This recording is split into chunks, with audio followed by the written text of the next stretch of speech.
This spring, a specialized workshop on the CODIT principle took place in Průhonice.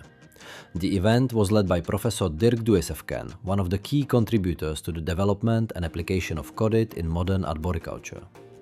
The workshop focused on 3 responses to injury, from initial physiological processes to long-term structural implications. The aim was to connect current biological knowledge with practical decision-making in tree care.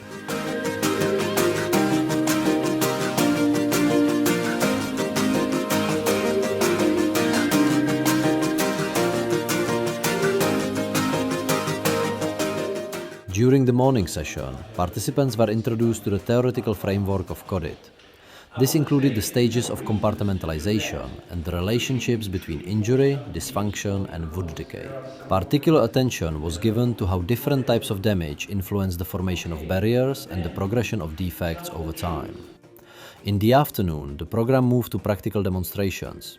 Using fresh wood samples from various tree species, participants observed responses to pruning cuts, cracks, bark injuries, and root damage. These demonstrations provided a direct comparison of species-specific reactions and structural outcomes.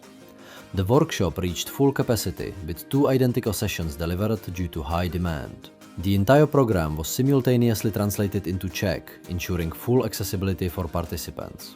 A key outcome of the workshop was a more precise understanding of how interventions in the crown, stem, and root system affect tree stability over medium and long-term timeframes.